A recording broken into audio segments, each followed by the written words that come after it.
नमस्कार. आज आपण एका अशा तपस्वीची गोष्ट ऐकणार आहोत ज्याने तब्बल 80 कोटींची संपत्ती 80 कोटींची संपत्ती दान केली, पण एका क्षणाच्या मोहामुळे सगळं काही गमावलं. ही गोष्ट आहे हरिताच्या पतनाची आणि मग त्याच्या उद्धाराची.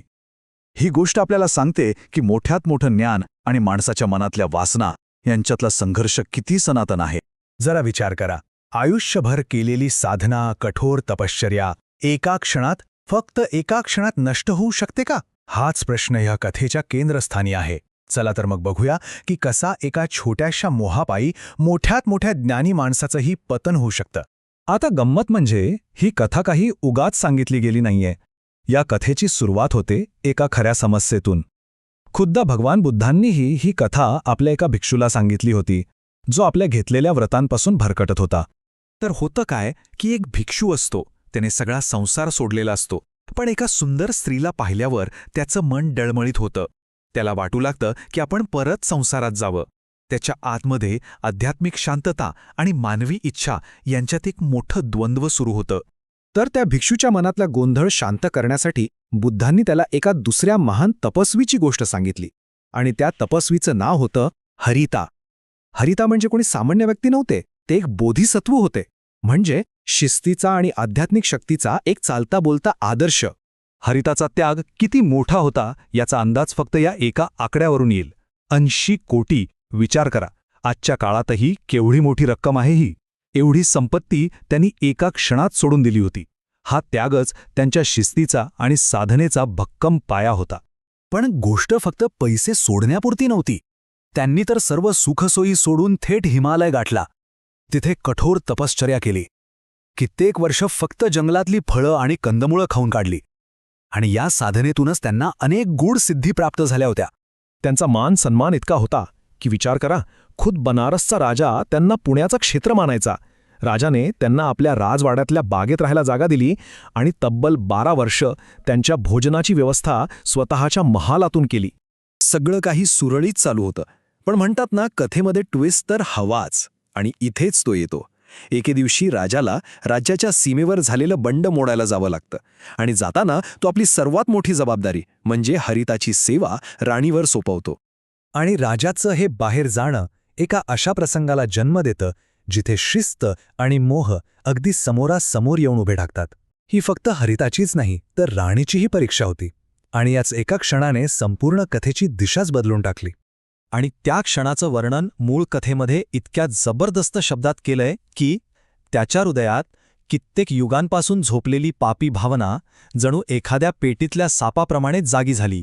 म्हणजे इतकी वर्ष दाबून ठेवलेली वासना एका क्षणात उफाळून आली. आणि परिणाम तर व्हायचा तोच झाला. ज्या गूढ शक्ती मिळवण्यासाठी त्यांनी आपलं आयुष्य पणाला लावलं होतं, त्या सगळ्या शक्ती एका क्षणात नाहीशा झाल्या. सगळी तपश्चर्या जणू वाया गेली. आता जेव्हा राजा परत येतो तेव्हा त्याला मंत्र्यांकडून ही धक्कादायक बातमी कळते. पण त्याचा विश्वासच बसत नाही. तो ठरवतो की लोकांच्या बोलण्यावर विश्वास ठेवण्यापेक्षा आपण स्वतः जाऊन सत्य काय आहे ते जाणून घेऊया. तो थेट हरितालाच भेटायला जातो.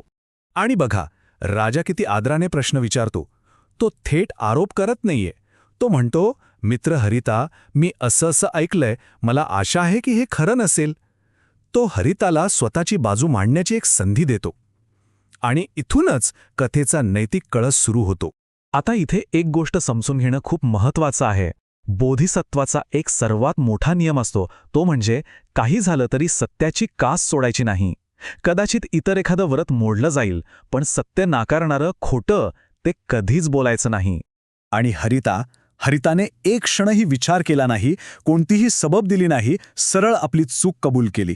त्याने राजाला सांगितलं, हे राजा, तुम्ही जे ऐकलंय ते खरं आहे. मी चुकलो. खरं तर खरा मोठेपणा चुका लपवण्यात नसतोच, तो मान्य करण्यात असतो, नाही का? आणि मग त्या दोघांमध्ये जो संवाद होतो ना, तो खूप काही शिकवून जातो. राजा आश्चर्य व्यक्त करतो की तुमच्यासारखं ज्ञानसुद्धा वासनेपुढे हरलं. आणि त्यावर हरीचा प्रांजळपणे कबूल करतो की हो, काही भावना इतक्या प्रबळ असतात की तिथे ज्ञानालाही काही आधार मिळत नाही.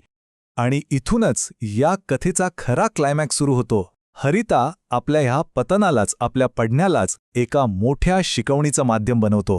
तो दाखवून देतो की सत्यामध्ये किती ताकद असते. हरिता त्या 4 गोष्टींबद्दल सांगतो ज्या इतक्या ताकदवान आहेत की मोठमोठं ज्ञानसुद्धा त्यांच्यापुढे हरतं. त्या म्हणजे काम, द्वेष, अतिरेक आणि अज्ञान. ही या कथेतील एक खूप महत्त्वाची शिकवण आहे. ही हरिताच्या नव्या संकल्पाची घोषणा होती. तो म्हणतो, ह्या वासनांचं फळ नेहमीच कडू असतं, म्हणून आता मी त्यांना मुळापासूनच कापून टाकेन. सत्य स्वीकारल्यामुळेच त्याला स्वतःवर पुन्हा नियंत्रण मिळवता आलं. आणि बघा, सत्याची ताकद किती मोठी असते.